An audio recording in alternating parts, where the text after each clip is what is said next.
This is Ming speaking. Welcome to Kasyanno EZMath. The instruction of this video today is on Taglish, that is Tagalog and English, bilingual. The reason why I'm doing this is to reach out to everyone, including all the fellow Filipinos around the world learning mathematics and accessing YouTube as learning resources. So mga kababayan, maraming salamat po sa pagtangkilik at panunod po ninyo sa aking mga videos. And ang hangarin ko po ay makatulong sa lahat ng mga mag-aaral na sumusubaybay sa aking channel. Para may pagpatuloy ko po sa pag-upload ng mga videos ko ay humihingi po ako ng pabor mula po sa inyo. Malaking tulong po sa akin kung mag-subscribe po kayo sa aking channel. So, paki-subscribe lang po and like and share and leave a message for any questions about the topic of the tutorial video. Thank you very much. So let's proceed to our topic. So ngayong araw po na ito, we are trying to solve this equation. Ang exponential equation po na ito ay kailangan hanapin natin ang value ng x. Find the value of x for this equation. This is an exponential equation. So, ang una po natin gagawin ay to find out a common base whenever you see those exponents with variable x. Ang hahanapin natin dito ay common base. Ang ibig pong sabihin niyan ay pareho ang kanilang numero sa ilalim po ng exponent na ito. So, if you take a look at this, this is 2, that's the base 2. And 8, that's the base 8. And we don't need to worry about these numbers on the right side of the equal sign. We will go to this part later. And so, for now, ang tuon po natin ng pansin is about the base of these terms of the equation. Our aim is to find a common base, if possible. If not, try solving different way. So, ito, 2 and 8 ay, itong 8 na ito ay pwede rin isulat as 2 cube or 2 raised to the third power. Okay, so that would be the first thing to do. And we have to write down the equation again over here. So that is 8 raised to x minus 2 plus 2 raised to the 3x equals 65 divided by 16. So ito pong base ay hanggang maaari pwede nating ipareho dito sa 2, base 2 dito. And then since 8 can be written as 2 to the cube, since 2 to the cube means multiplying itong base na ito 2 tatlong beses. So 2 times 2 times 2, no, times 2, not 3. Sorry, 2 times 2, that will be equal to 8. Since 2 times 2 is 4 times 2 is 8. So, ang gawin po natin ay palitan natin yung 8 ng 2 to the cube. Okay, so we have to do that on this. So, that is 2 cube multiplied by the exponent x minus 2. And then carry over this, kopyahin lang natin, plus 2 raised to the 3x equals, just kopyahin po natin ito the same way, 65 over 16. And then our aim here is, since we have this, the exponent that is with the terms right here separated by parentheses and the coefficient 3, pwede po natin i-multiply yan. So just to simplify the exponent, so what we have to do now is 2 and then multiply po natin yung exponent niya, 3 times x, just like distributive. So 3x minus, since that is minus, so 3 times 2 is 6. And then kopyahin lang natin the rest of the equation. So 3x equals 65 over 16. Now, since we are here now, exponent po natin is product rule. That's a raised to m multiplied by a raised to n is equal to a m plus n raised to m plus n. That means ang ibig sabihin po nito, we have the same base but different exponent. So we're multiplying terms with the same base but different exponent. So multiply, just carry the base, kopyahin yung base, and then we add the exponents. So that is m plus n. So ganon. So yun ang i-apply po natin dito. If you take a look at the exponent, 3x minus 6. Paano po natin idadagdag yan? Since this is negative. Pero ang mangyayari dito is, we write, this can be written as 2 raised to the 3x multiplied by 2. Like this, they have the same base. 2 raised to the exponent negative 6. So we just carry all of the rest of the equation. Just reading down the same way. So 3x equals 65 divided by 16. And here, this part right here, it's separated because if you multiplying, this rule applies, multiplying with the same base, you have the same base of 2, but the exponent are different. Just 3x, negative 6 exponent, and m and n are different exponents. You add that one, m plus n. That's why if you add this, 3x plus negative 6 is the same as 3x minus 6. Since we're adding 3x plus negative 6 is the same as 3x minus 6. That's the same thing. So, since we don't have any more space on the bottom, I have rewritten the equation right on top of the board. So sinulat ko ulit yung equation over dito sa taas. And so we have just clarified this exponent right here. So we're splitting that as about a minute ago. So that will be 2 raised to the 3x times 2 raised to the negative 6 plus 2 raised to the 3x equals 65 divided by 16. So now, ang titingnan po natin nito is they have, if you take a look at this, they have the same base and the same exponent now. So ang gagawin po natin dito ay we factor this out since that's the same. So separate natin to. That's 2 raised to the 3x with the parentheses now multiplied by what's left on here is 2 raised to negative 6, and what is left on this side, it's 1, right? So take out 2 raised to the 3x divided by 2 raised to 3x is 1, right? Okay, so and just keep going on this. 65 divided by 16. We have just factored this out actually, and then ito ay lilipat natin sa kabila ng equation.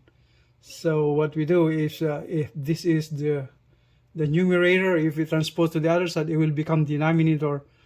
Or the normal way of doing it is divide this term, the whole term, both sides, left and right, with this amount dito. So nasa loob ng parentheses. So we divide that by 2 raised to negative 6 plus 1. Divide din dito the same way. So, 2 negative 6 plus 1. So, ang resulta po nito ay cancel this one right here. This both. So, alright. So, it's like what I mentioned earlier. All we have to do, if we take this, get rid of this factor over here, move to the right, the numerator will become the denominator as it just happened. Okay. So, anong naiwan po sa atin is 2 raised to the 3x is equal to 65 divided by 16, all divided by this much, to negative 6 plus 1. So that is now divided by 2 to the negative 6 plus 1. And ang mangyayari din ito is we have to simplify this area right here, the denominator.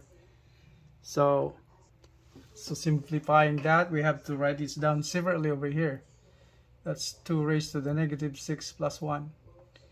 And here, the negative rule of law of exponent, or rule of exponent, applies to that.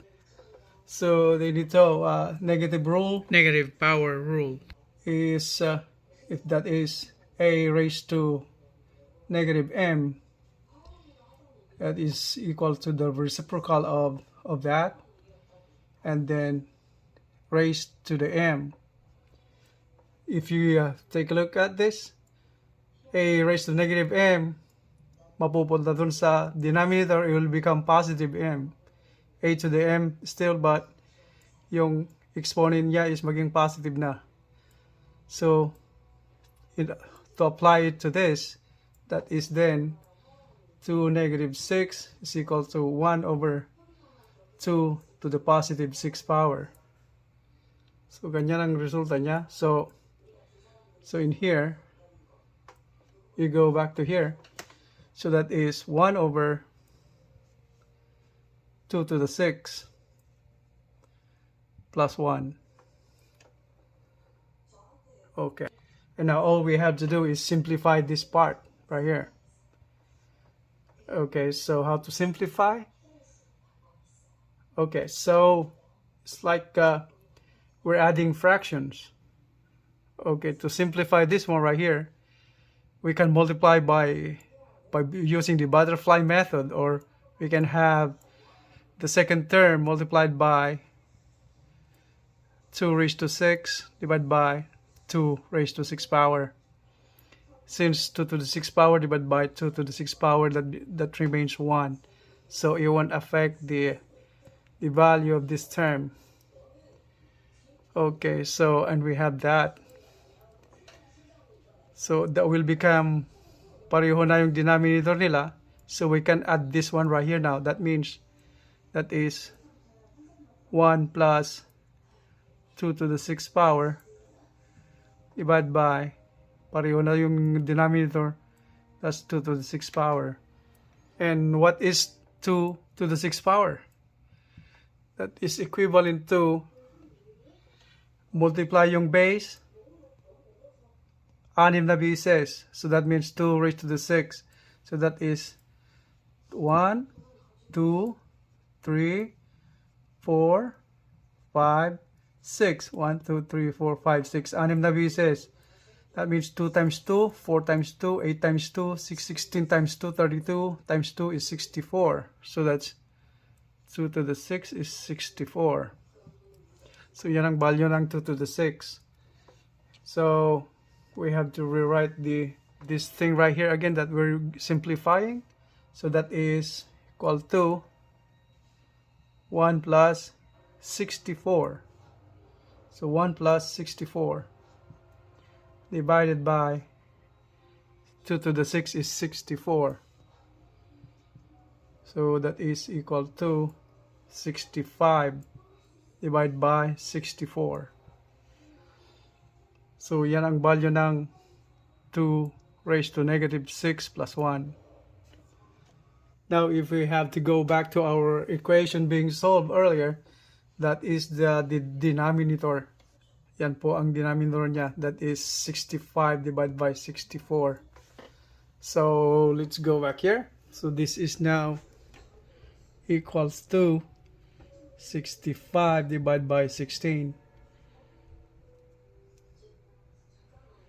divided by 65 over 64. 65 divided by 64. So that's a complex fraction. So yan ang nangyayari dyan ngayon. So all we have to do is simplify natin. So we have to erase all of this now. Now to further simplify this complex fraction is, we have here 65 divided by 16 itong division bar na ito magiging multiplication na when we're getting the reciprocal of this denominator. So that is multiplying that, and then the inverse, the position of this 2 right here on the denominator, that will become 64 divided by 65. And if you notice, 65 right here is cancelled. 65 divided by 65, that becomes 1. And we have here now 2 raised to the 3x equals 64 divided by 16. And 64 over 16 is 4. Okay. Now we have 2 raised to the 3x equals 4. And here, itong 4 na ito is also can be written as 4 is equal to 2 raised to the second power. That's the same way. Since we arrive at this stage, the base here, itong base na ito is 2. And this 4, pwede natin i-transform as base 2 also. Kaya, ipalitan natin yung value ng 4. We have to make it 2 squared. So, ang base nito is 2. Pag the same na yung base, what happens next is we have to just write this, the equivalent of 4. Alright, 2 raised to the second power. So, ngayon, so this 2 raised to the 3x equals 2 raised to the second power. Anong ibig sabihin ng equation na ito? We have the same base. Ang ibig sabihin niyan, ang exponent nito ay the same, pareho sila ng exponent. Ang value ng exponent nito is pareho yung value nito. That means 3x is equal to 2. That's why we're canceling 2 now. So, we have here now 3x is equal to 2. And simplify it further. Divide by 3 both sides, becomes, cancel that. We have x is equal to 2/3. Yan po ang sagot niya. Yan na yung sagot natin. It's final. So, ang sagot nito, yung equation natin, value of x is 2/3. Okay. Pero bago tayo matapos is, we have to check our solution if it's correct or wrong. Right or wrong, or how can we verify, right? So, ang gawin po natin is, we substitute the value of x to the original equation para ma-check natin kung tama yung sagot natin, right? So, balik tayo sa original equation dito. Ang nakuha na natin na sagot ng x is 2/3. So, that's the value of x. Now, we have to substitute this value of x to the original equation over here. So, that's how we're going to check it. So, to check our answers. Okay. So, isulat natin ulit yung original equation. So, 8 raised to x is now 2/3 minus 2 plus 2 raised to 3 times x again is 2/3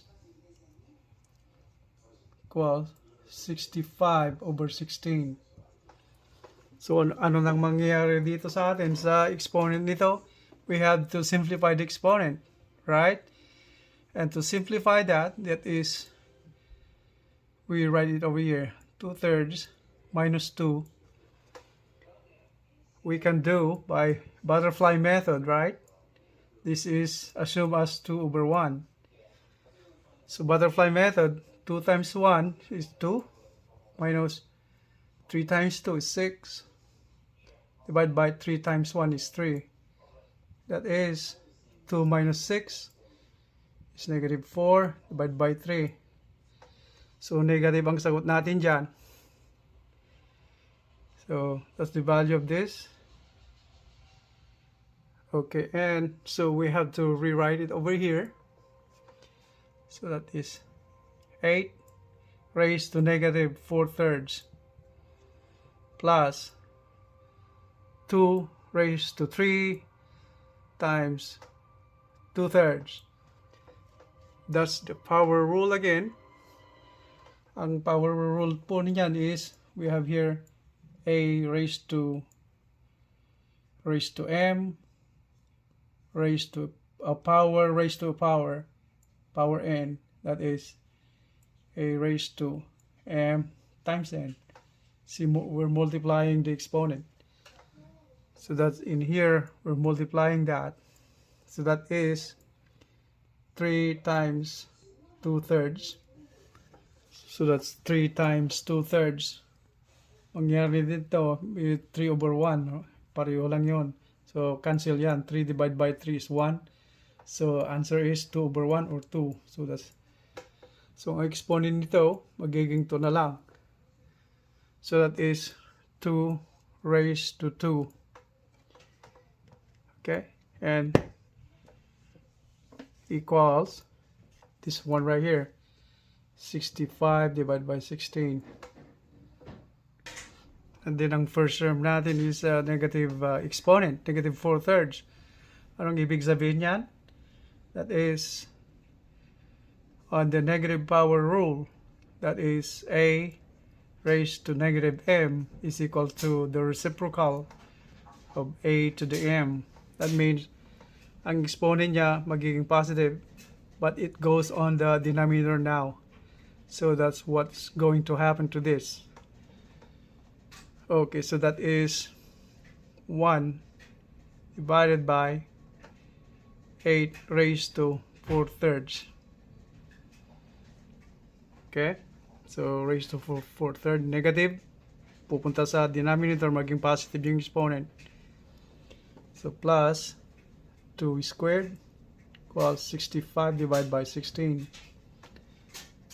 And to simplify this part right here, this is a fractional exponent rule is here, that is a raised to m divided by n.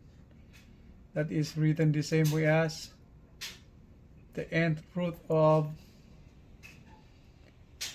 a raised to m. So ang mangyayari niyan, and then this can be written the same way as a raised to m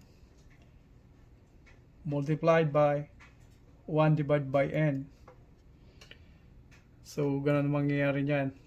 So the 8 raised to the 4/3 power is then written as the cube root of 8 raised to the 4th power. So ganyan mangyayari niyan. So that is cube root of 8 to the 4th power, and 8 to the 4th power is multiplying 8 by itself 4 times.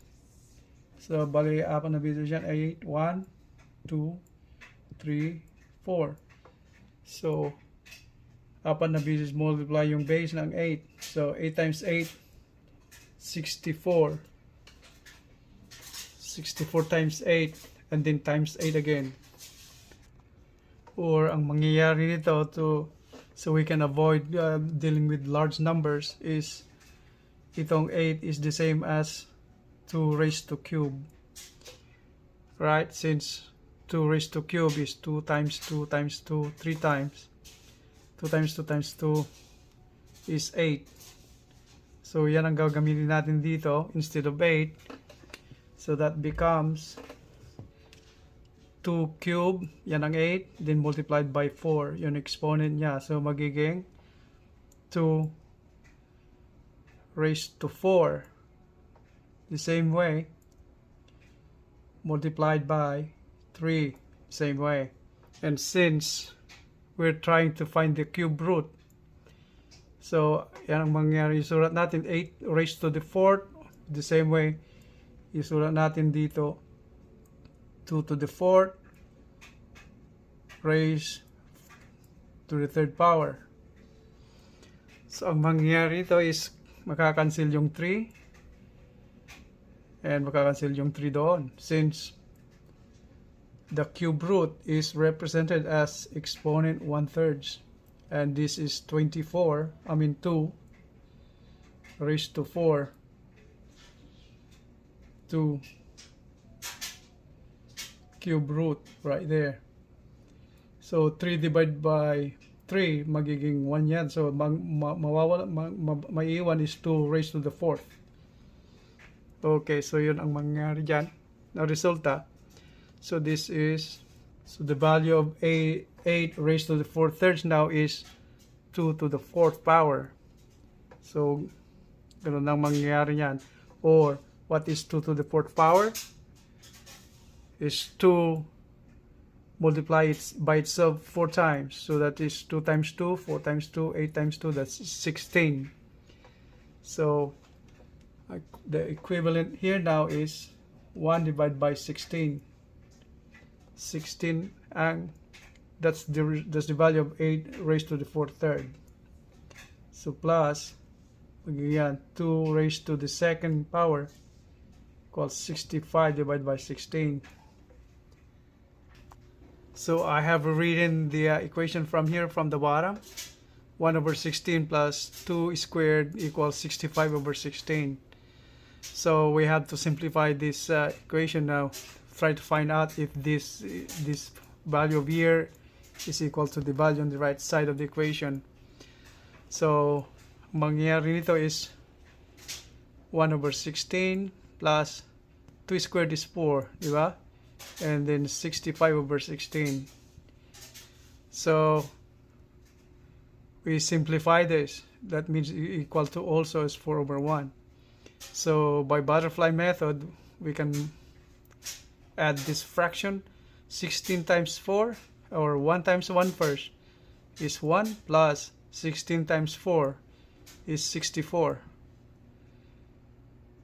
Divided by 16 times 1, that's 16. That is equal to 64 plus 1, that's 65. Divided by 16. So that is equal to 65 divided by 16. So our answer is correct. So x is 2 thirds. So we have just confirmed our answer. So we have just confirmed our answer, that is x is equal to 2 thirds. So yun ang final sagot, and we got it right. Okay. So that's all for today. Once again, those new to my channel, paki-subscribe lang po. Maraming salamat po sa ating lahat. Thank you very much everyone. You have a great day. Bye. I will see you in the next videos.